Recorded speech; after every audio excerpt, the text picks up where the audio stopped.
This partwork has been supplied to me free of charge from Fanhome.com. Please pop along to their website and see all of the other build-up partworks that they have to offer, as well as other collections of collectible things. I would like to thank Fanhome for providing me with the partwork so I can produce these videos for your enjoyment and educational needs. Hello, I'm Chris, this is Gross Models. Welcome to pack 15 of the 1/43rd scale Fast and Furious car collection. Another 4 vehicles in this pack. We've got the Dodge Challenger, another Dodge, the Subaru WRX, another Subaru, another Nissan Skyline. I think we've already done that, the GTR. This is the R33 variant, and a Chevrolet Monte Carlo. That's another older one, 70. So we've got 70, 95, 2014 and 2009. So as ever, we'll have a look at each of the magazines, and then we'll have a look at the model itself. So we'll start off with car 52 in this collection, the Dodge Challenger SRT 8 from 2009. Let's see, London, speeding through the city. Yeah, one of the films, the 8th film, was it? Happened in London. If you want to read all about that, feel free to pause the video and zoom in and look at them all. This is the Dodge Challenger. It's definitely an updated version of the Dodge. It's got the same sort of moderate styling, but it's much more rounded. Yeah, there we go. There you go. That's the comparison between the two by the looks of it. So there we go. That's that technical sheet for that. If you want to read all about that, it's got the Eleanor paint job with the 2 black lines down the grey. There we go. Dodge in the 1970s. Yeah, we know about Dodge. We've done a lot of stuff about them in the past. Here we go. That's Starsky and Hutch, isn't it? So yeah, there we go. That is that. Let's clear this out of the way and let's have a look at the model. So here we have the Dodge Challenger, the first of today's vehicles to actually look at. Let me just make sure everything is working properly. There we go. Yep.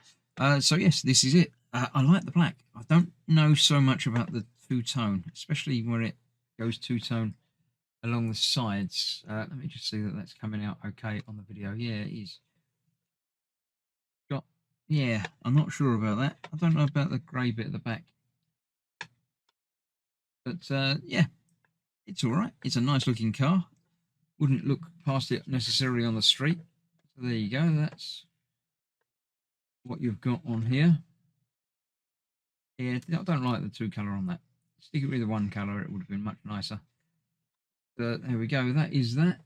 All the detail as ever. Number plate, I'm sure, is correct as well. And that is what we've got for the first one, the Dodge. Yeah, very different to the other Dodges that I've seen. So I like that. And the second car today is the Subaru WRX STI from 2014.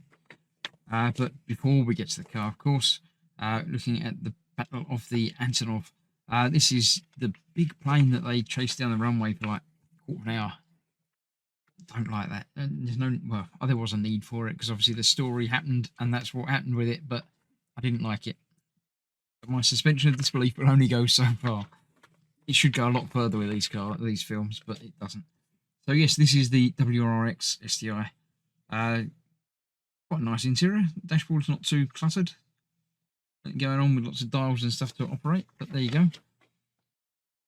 That, yeah, it just looks like a Subaru, doesn't it? Big air vent on the front, but yeah, you wouldn't necessarily look past that on the street. Here we go. So the Subaru in the past, was that their first 4-wheel drive? Doesn't really look like it, does it? Yeah, not sure about those. Probably noticed one of them on the street. But there we go. Right, let's clear this out of the way. Let's have a look at the vehicle. Right, here we have the Subaru. This is the Impreza WRX S11 GH, according to the bottom of this car. I don't mind the paint job on that. That I'm happier with. I quite like the striping. That's working quite well for me. A bit rounded at the front, and yeah, it's a bit different to other Subarus that I've seen from now. Look at it from the side and the styling of it. Quite like that. All the detail. I like the detailing on the tyres, the hubs. Very nice on that. It's obviously got the rally roll cage inside there. You can just about see through the windows. All good stuff. Big spoiler. Big exhausts. Aerial on the top that is very carefully going to go back into the box. But yeah, I like that. It's a nice looking car. I'd happily drive one of them around the street. Be all right. Maybe not in that colour around the street, but it's good enough. Right, let's go on to the next one. The third one today is the Nissan Skyline GTR, the R33. I'm sure we've seen this one before, but it was probably a slightly different version of it, R35 or something. But High Speed Heist, yeah, those did that quite a few times in various different films, didn't they? There we go. So this is the GTR R33. Yeah, I can't pick it out of a lineup. It just looks very much like a sporty Nissan Skyline. That's more of a road version. Well, that's still got the spoilers down it. They're not as low. They're definitely lower skirt, isn't it? Yeah, that's definitely a more street version. Still got a big spoiler on the back though. Yeah, there we go. Mustang. Nissan's alliance with Renault. Sorry. I didn't realise there was one, but there you go. They're still about, aren't they? So I don't know. There you go. Obviously they paired up for certain things. So yeah, all good stuff. Let's have a look at the model. So we have the brightest of today's pack, the Nissan Skyline in a nice bright goldy yellow, with obviously some nice detail painting on the side there of snake or something. I can't quite make that out from here, but not entirely certain what that is. It's a sword and something. I don't know. But there you go. That's what we got there. It's the Skyline. I've always seen Skyline before, but not in this colour. Certainly not with this detailing. So there you go. That's what we've got on this one.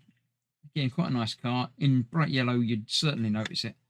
But if it was in a more neutral colour, you wouldn't notice that going down the road. More artwork on the back there as well. It's quite cool. I like it.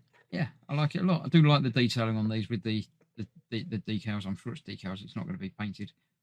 But yeah, there we go. Another one done. Let's move on to the last. So the last one today, the Chevrolet Monte Carlo SS454 from 1970. The different car. I can pick this one out from all of these. It's this one here. It's the older looking one. All the others are very similar style. But yeah, this is the different one.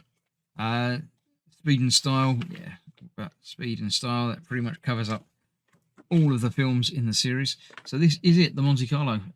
Yeah, it's a classic American car, and wouldn't see that around here very much at all. But yeah, it's just a road car. It's a nice looking car. Huge though. I think that's just a massive. Yeah, look at the size of it. Too big for English roads, really. So Chevrolet adopts front wheel drive. Didn't know they, did that, but there you go. All good stuff. There we go. Read all about Chevy. And yeah, that's that. Let's clear this out of the way. Let's have a look at the last of today's vehicles. And the last one today is the oldest one today, the Chevrolet Monte Carlo. Yeah, I've definitely seen that in several old gangster type movies. See one of them pulling up outside a casino in Vegas. Yeah, definitely see that. I wonder when headlights went from being round to square. Interesting. There we go. Obviously the convertible type top. Got exhaust coming out the sides. That's interesting. Wonder why they did that on there. Maybe no idea. But there you go. That's that. All the details. Very classic car on that one. Nice enough. There's ever full interior that you can see through there. Obviously with these having the open window, you can see a little bit easier than you can through the reflective windows. But all good stuff, as ever, nicely made on these. So yeah, thank you once again to Fanhome for sending me out these to look at. So that's that. That's another issue done, another delivery done. Join me next time for another 4, and we'll see you for that very soon. Thanks for watching. Bye bye for now.